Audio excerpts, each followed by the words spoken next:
बहाली के मौजू पर आज का पैगाम है।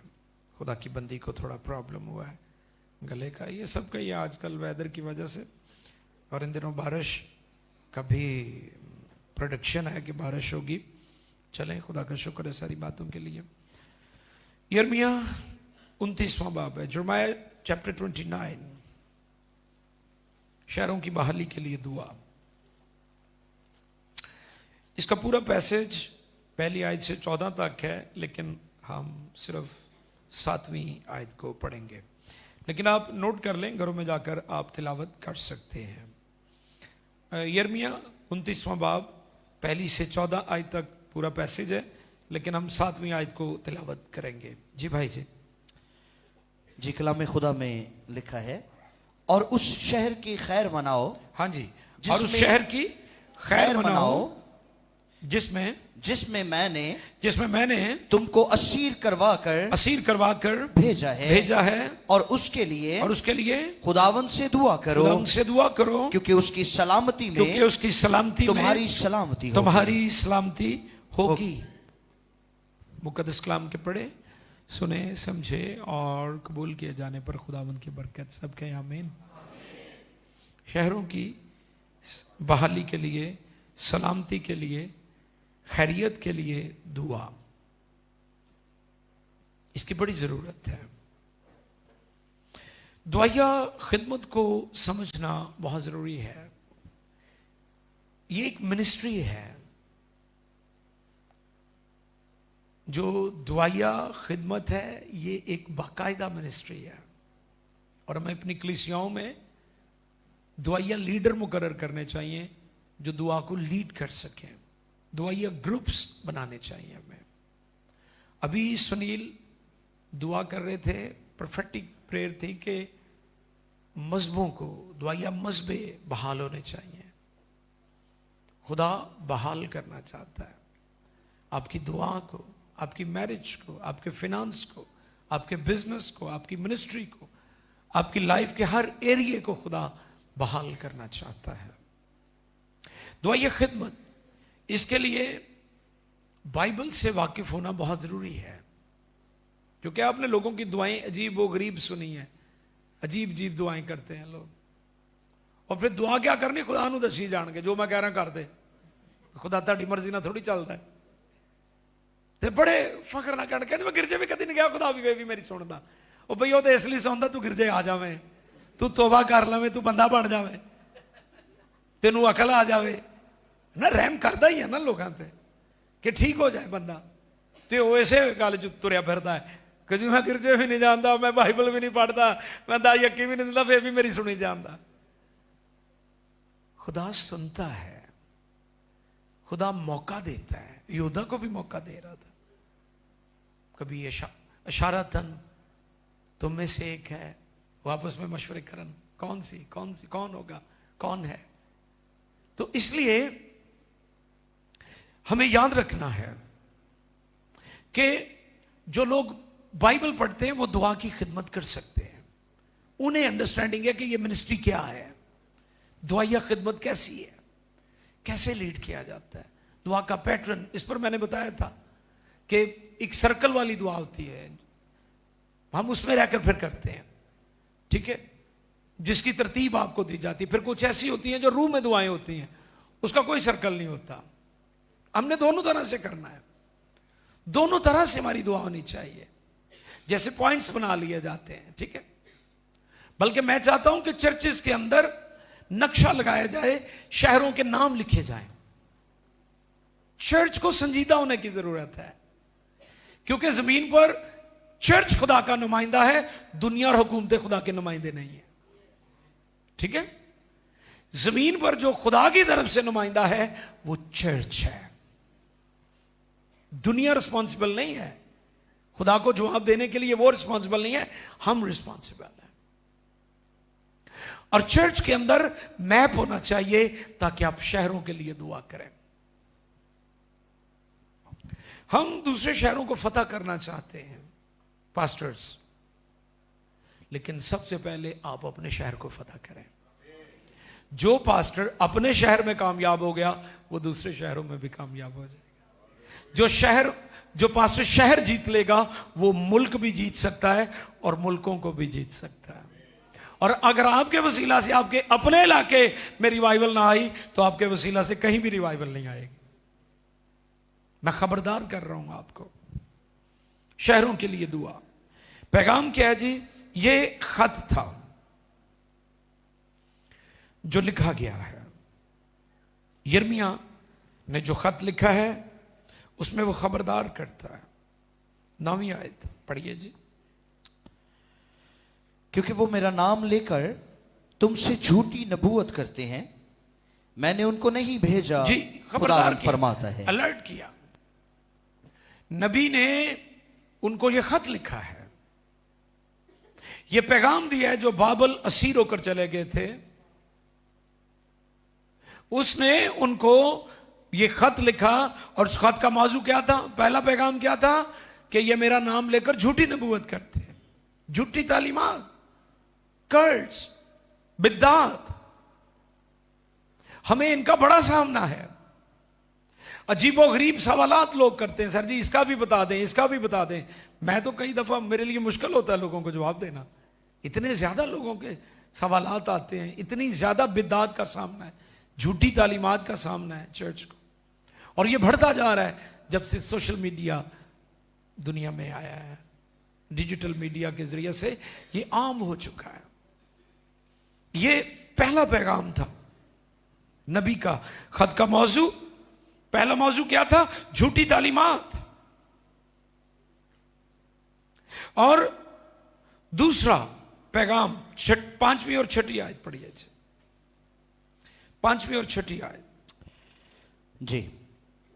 तुम घर बनाओ और उनमें बसो, और बाग लगाओ और उनका फल खाओ। 6ठी आयत है, बीवियां करो ताकि तुमसे बेटे बेटियां पैदा हों, और अपने बेटों के लिए बीवियां लो, और अपनी बेटियां शोहरों को दो ताकि उनसे बेटे बेटियां पैदा हों, और तुम वहां फलो फूलो और कम ना हो। आमीन। ग्रो करो, बढ़ो। ये उनको दूसरा पैगाम दिया गया है कि तुम अब यहां पर दिल लगाओ। कहिए तो जान गए ना सऊदीया दुबई तो कहने मेरा दिल नहीं लगता भी तू उत्थे लैन की गया मां प्यो का पैसा लवा के तेरा दिल नहीं लगता। ते चंगे भले पैसे लवा के फिर वापस आ जाते हैं। एडी मत बजी हुई। माँ बाप बेचारे पता नहीं कहां से पैसे इकट्ठे करके बेचते हैं। दिल ही नहीं लगता, काम करने को दिल ही नहीं करता। बस ये कहते मेरा ब्याह कर दो। इस पासे बड़ा दिल है, काम करने को दिल ही नहीं। ओ भाई मेहनत करो, काम करो। बीवी आई लव यू ना नहीं खुश होंगी, उन्होंने 17 सपना का सूट भी चाहिए है। समझ रहे हो कि नहीं? ये साढ़े बहुते इसे पासे लगे हुए हैं कि आई लव यू कहांगे तो खुश हो जाएगी। भाई नहीं, घर की जरूरतें भी हैं, फिर आने वाली नस्लें भी हैं, आपका खानदान भी है। फ्यूचर प्लानिंग करो, अच्छे बिजनेस करो, जॉब्स हो तुम्हारे पास, कामयाब लोग बनो। कर्जा लेकर कर्जा कभी नहीं उतारा जा सकता। तुम लेने वाले नहीं, देने वाले बनो। प्रॉस्पेरिटी की तरफ आओ, क्योंकि खुदा बहाल करके तुम्हें खुशहाल करना चाहता है। बहाली में खुशहाली है। इसलिए मेरा पैगाम है, मेहनती बनो, स्ट्रगल करो, खूब कामयाब हो जाओ। मैं सुन रहा था किसी से कि दुबई ने वीजे की फी बहुत बढ़ा दी, तो ओमान मस्कत का कोई डेलीगेशन आया, किसी हाई ऑफिशियल ने कहा जी आपने, हम आपके मुल्क के जो लोग आते हैं हमने उनको फ्री एंट्री या थोड़े रखे होंगे पैसे, तो आपने इतनी फीस बढ़ा दी। वो कहते हैं कि आपको हमारी जरूरत है, हमें आपकी जरूरत नहीं है। मैं कहता हूं लोगों की जरूरत बन जाओ, ठीक है? इस लेवल पर आओ, कमतर जिंदगी ना गुजारो। बढ़ोतरी की बात की है, तरक्की की बात की है, सरफराजी की बात की है नबी ने खत में। पहली बात क्या की है कि तुम झूठी तालीमात से खबरदार रहो। दूसरी तालीम क्या दी कि तुम बढ़ो, फलो, फूलो, तामीरो, तरक्की करो, कामयाब हो जाओ, सरफराज हो जाओ, बहुत बढ़ जाओ, तुम्हारी तादाद बढ़ जाए, तुम स्ट्रांग हो जाओ। खुदा ये चाहता है। यह दूसरा नबी का पैगाम था जो इस खत का मौजू था। और तीसरा पैगाम क्या था? 7वीं आयत। आसिफ भाई। और उस शहर की खैर मनाओ जी, जिसमें मैंने तुमको असीर करवा कर भेजा है, और उसके लिए खुदावंद से दुआ करो, क्योंकि उसकी सलामती में तुम्हारी सलामती होगी। वाह, मुश्किल पैगाम और मुश्किल दुआ, दोनों ही बातें। वहां पर पहुंचे कैसे हैं? गुलाम बनकर। ये वहां पर असीर है, और नबी पैगाम क्या दे रहा है उनको? हैरानी की बात नहीं है कि लोग तुम्हें सता रहे हैं, लोग तुम पर जुल्म कर रहे हैं, ज्यादती कर रहे हैं, तो कई कहने हुण असीं दुआई करते रहना। हो भाई, असीं दुआई करने वाले हैं। आप बाइबल की हिस्ट्री देख लें, दुआई की है, फिर खुदा ने अजीब काम किए हैं। उन्होंने खुदा पर भरोसा किया है। असीर होकर गए थे, गुलाम बनकर गए थे। मुश्किल पैगाम, मुश्किल दुआ खुदा की कौम के लिए हैरान कुन। उनके साथ सलूक वहां पर क्या हो रहा है? गुलामों वाला। उनको स्लेव के तौर पर ट्रीट किया जा रहा है, और नबी पैगाम क्या दे रहा है? हां, उस शहर की खैर मनाओ, दुआ करो, क्योंकि उस शहर की सलामती में, शहरों की बहाली के लिए दुआ। इसलिए पाकिस्तान के अंदर या दुनिया में कहीं भी, इंडिया के अंदर भी आप देखिए कितना परसिक्यूशन है इंडिया के अंदर इन दिनों हुआ, लेकिन मसीह फिर भी उनके लिए दुआ कर रहे हैं। यही तालीम है इंजील की, यही बाइबल ने हमें सिखाया है कि उनके साथ गुलामों जैसा सलूक हो रहा है, उनके साथ जबरदस्ती हो रही है, जबर हो रहा है, उन पर अपनी मर्जी ठौंसी जा रही है, मुसल्लत की जा रही है। लेकिन उनको नबी की तरफ से जो खत मिला है, पैगाम मिला है, वो ये है कि जिस शहर में खुदा तुम्हें असीर करके ले गया, खुदा ने तुम्हें बसाया है, उस शहर की खैर मनाओ। मुश्किल काम, मुश्किल दुआ, और ये दुआ हमें करते रहना है। हमें फैसलाबाद के लिए दुआ करनी है। एक पास्टर गली का पास्टर नहीं है, मोहल्ले का पास्टर नहीं है, वो शहर का पास्टर है।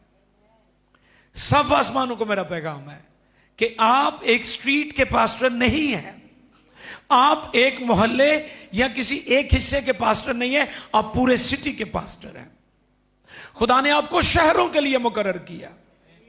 आपने शहरों के लिए दुआ करनी है, आपने शहर की इकॉनमी के लिए दुआ करनी है। जैसे मैंने पिछले पैगामात में बताया कि खुदा ने दुआ का जवाब दिया है। पाकिस्तान में दहशतगर्दी अब रुकी हुई है।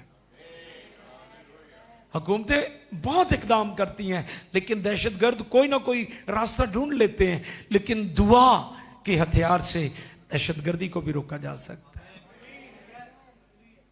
इस बात को अंडरस्टैंड करना है चर्च ने। खुदा ने ये अथॉरिटी चर्च को दी है, ये इख्तियार चर्च को दिया है, बांधने का और खोलने का। बांधने और खोलने का चाबी। यीशु ने कहा, देख मैं मर गया था, अब जिंदा हूं और अब्दुल्लाबाद जिंदा रहूंगा, क्योंकि मौत और आलमे अरवाह की कुंजियां, एक चाबी नहीं, कुंजियां, पूरा गुच्छा, पूरा गुच्छा है चाबियां। एक चाबी नहीं, सिर्फ माली बरकतां दी चाबी नहीं, सिर्फ रूहानी बरकतां दी चाबी नहीं, हर तरह दी बरकतां दी चाबियां उन्हें सानू दित्तियां ने।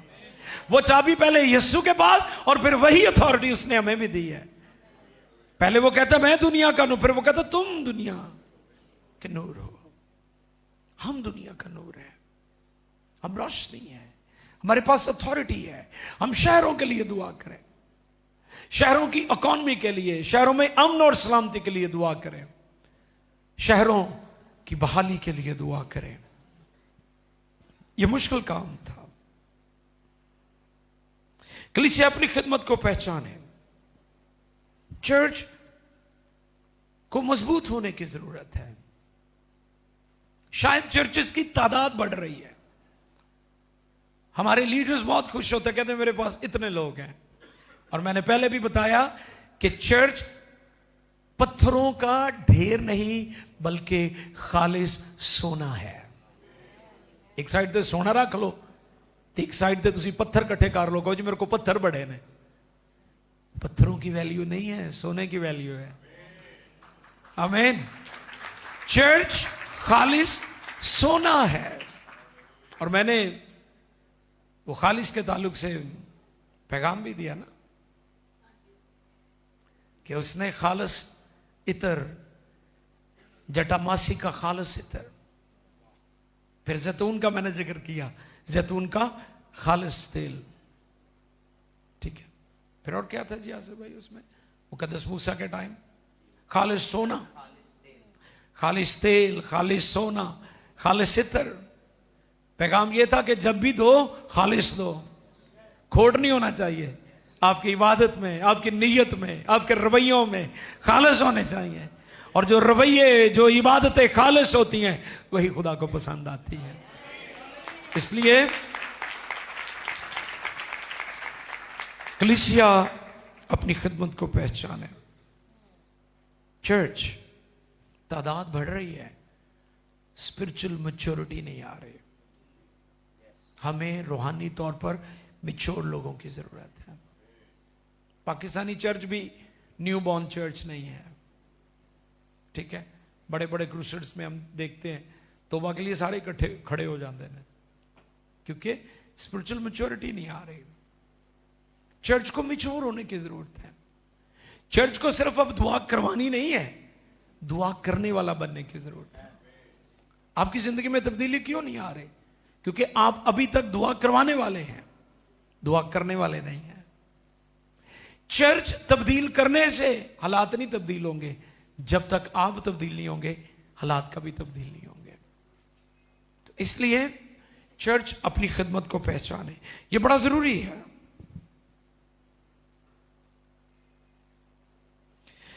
आयत नंबर 1 में लिखा है इसी चैप्टर की कि नबूकदनेस्सर ने उनको असीर किया, और चौथी आयत में खुद खुदा फरमाना है कि मैंने उनको असीर करके भेजा।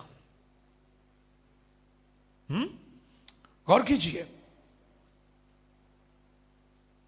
मैंने उनको असीर करके भेजा। खुदा ने उनको छोड़ा नहीं था, खुदा ने आदम और हवा को निकाल दिया था, छोड़ा नहीं था। इनको भेज दिया है खुदा ने। कभी कभी हमें ठीक करने के लिए खुदा हालात के सुपुर्द कर देता है। एक खादिम कहते हैं कि हर ईमानदार के अंदर एक दाऊद बैठा हुआ है। हर ईमानदार के अंदर, हर पास्टर के अंदर, हर लीडर के अंदर एक दाऊद बैठा हुआ है। और दाऊद तब तक बाहर नहीं निकलेगा जब तक जाति जूलियत नहीं सामने आएगा। ये हालात के जो जाति जूलियत है, ये हमारे अंदर के दाऊद को बाहर निकालते हैं। समझ रहे मेरी बात? खुदा ने उनको भेज तो दिया था बाबुल में, लेकिन छोड़ा इसलिए नहीं कि बाबुल बहुत अच्छा था, वो जुल्म कर रहा है और वो बड़े खुश होंगे जी ऐसे बड़े चंगे हैं, असि खुदा दी कौम नू मारन दे हैं। नो नो नो नो, खुदा दर हकीकत उनको ठीक कर रहा था, खुदा उन्हें दुरुस्त कर रहा था। तो इसलिए हमें याद रखना है कि खुदा ने उनको छोड़ा नहीं था और खुदा आपको भी कभी नहीं छोड़ेगा। शहर की बरकत में तुम्हारी बरकत है। मैं पासवानों को टीच करता हूं कि आप दुआ करो कि आपके चर्च में बिजनेसमैन आए, कारोबारी लोग आए, बड़े बड़े ओहदों पर जो हमारे मसीही हैं वो आए, क्रिश्चियन ऑफिसर्स आए। इससे क्या होगा, आपका चर्च फाइनेंशियली तौर पर भी ऊपर जाएगा। जब चर्च रूहानी तौर पर ऊपर जा रहा है तो फिर उसे माली तौर पर भी ऊपर जाना चाहिए।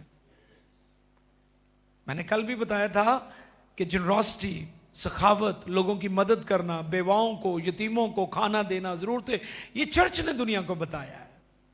दुनिया बाद में है, चर्च पहले था। दुनिया और कौमों ने बाद में सीखा सखावत किसे कहते हैं, चर्च ने सिखाया है। दुनिया और कौमों में नजरिया है नेकी अहले ईमान के साथ, चर्च ने दुनिया को बताया है नेकी सबके साथ, नेकी मेहरबानी सबके लिए। कौमें सिर्फ अपनों के साथ नेकी करती हैं, इंजील में बताया कि सारी दुनिया के साथ नेकी करनी है। दुनिया और कौमों का पैगाम महदूद है, मकामी है, इंजील का पैगाम आलमगीर है। इस बात को याद रखें। शहर की बरकत में तुम्हारी बरकत है। शहर के अंदर कारोबार होगा, फैक्ट्रियां चलेंगी, खेतों में पैदावार होगी, फल आएगा, लोग प्रॉस्पर होंगे। तो जे फसला ही ना हो, फैक्ट्रियां बंद हो, है ना, तुसी बददुआवां दिंदे हो ना वापडा वालियां नूं, भाई इम्तियाज इत्थे ने, इन्हां दा नाम ही सी लिखा है इम्तियाज फ्रॉम वापडा। नहीं, आपने ऐसा नहीं करना, आपने दुआ करनी है वापडा के लिए भी, आपने सारे महकमों के लिए दुआ करनी है, क्योंकि अगर आप लानत करेंगे, सिस्टम तो पहले खराब है, वो और बैठ जाएगा। अगर आप दुआ करेंगे तो खुदा चीजों को ऊपर लेकर आएगा। सारे महकमों के लिए हम जब भी दुआ करते हैं, हम मिलिट्री के लिए भी, पुलिस के लिए भी, सिक्योरिटी एजेंसीज के लिए भी, अदारों के लिए भी, सुई गैस का डिपार्टमेंट है, हेल्थ का डिपार्टमेंट है, सब डिपार्टमेंट्स के लिए दुआ किया करो। क्योंकि जब ये डिपार्टमेंट चलेंगे, अदारे चलेंगे, फैक्ट्रियां चलेंगी, खेती बाड़ी होगी, शहर की खुशहाली में तुम्हारी खुशहाली है, मुल्क की खुशहाली में तुम्हारी खुशहाली है। सो शहरों की बहाली और बरकत के लिए दुआ किया करो। बनी इस्राइल जलावतन थे, अपने मुल्क से दूसरे मुल्क में थे। एक मसीही भी ऐसे ही है, कंट्री ए और कंट्री बी। बनी इस्राइल कौन से कंट्री में थे? कंट्री बी में थे। छोड़ा कौन से कंट्री को था? ए को। हम कौन से कंट्री में हैं? ये बी है आपका, ए कंट्री आपका आसमान है। हालेलुया। अभी आप कंट्री बी में बैठे हुए हैं, आपका ए कंट्री हेवन है, आसमान है, खुदा का फिरदौस है। इसलिए जहन में रखना है, हम इस मुल्क में आबाद हैं, हम इसकी खैर मनाएं, क्योंकि हम कंट्री बी में हैं, हम बी मुल्क में बैठे हुए हैं। लेकिन एक दिन वो वक्त आएगा कि जब हम अपने असली वतन में लौट जाएंगे, और वो आसमान है, वो हेवन है। आप आजाद हो या गुलाम हो, खुदा आपको नेक अंजाम बख्शेगा। वो क्या थे वहां पर बाबल में? गुलाम थे, असीर थे, लेकिन अंजाम नेक था। आप पाकिस्तान में थोड़े हैं या ज्यादा है, अंजाम नेक होगा। खुदा आपको बरकत देगा, खुदा आपको प्रॉस्पर करेगा, खुदा आपको बहाल करेगा, क्योंकि खुदा आपके साथ है। जब खुदा हमारे साथ है तो कौन हमारा मुखालिफ है? इसलिए ज़हन में रखें, आप आजाद हो या गुलाम हो, खुदा आपको नेक और अच्छा अंजाम बख्शेगा।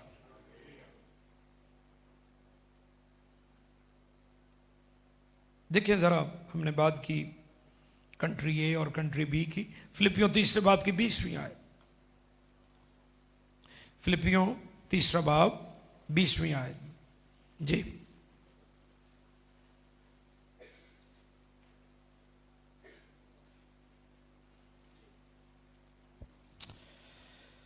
मगर हमारा वतन आसमान पर है, मगर हमारा वतन आसमान पर है, आसमान पर है, और हम एक मुनज्जी, और हम एक मुनज्जी यानी खुदावंद यीशु मसीह के, यानी खुदावंद यीशु मसीह के वहां से आने के इंतजार में है। इंतजार में है।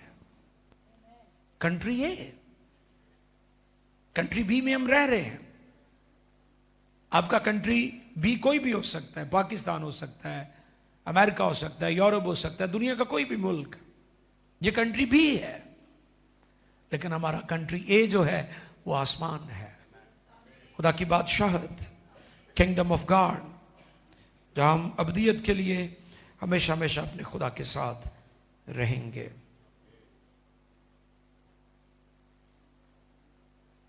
पैगाम का खुलासा क्या है? 7वीं आयत का पहला हिस्सा, उस शहर की खैर मनाओ। उस शहर की, अपने शहर और अपने मुल्क के लिए खैर की दुआ किया करो। यह खुदा के कलाम की तालीम है। और फिर उसके बाद उस शहर के लिए दुआ करो। क्या करो? यह दूसरा पॉइंट है, पैगाम का जो खुलासा है। पहला, उस शहर की खैर मनाओ। दूसरा, उस शहर के लिए दुआ करो, क्योंकि उसकी सलामती में, शालूम का मतलब क्या है? इब्रानी सलामती, तुम पर सलामती, सलामती मांगो। यह है चर्च का काम जो उसे करना है। आप दुनिया के किसी मुल्क में हो, आप कंट्री बी में हैं, आप कंट्री ए में नहीं है। यह बात हमें हमेशा याद रखनी है कि हम कंट्री बी में हैं। हमारा कंट्री ए जो है वो आसमान है। लेकिन जहां पर खुदा ने तुम्हें बसाया है, उसकी खैर मनाओ, उसके लिए दुआ करो, क्योंकि उस शहर की सलामती में तुम्हारी सलामती है।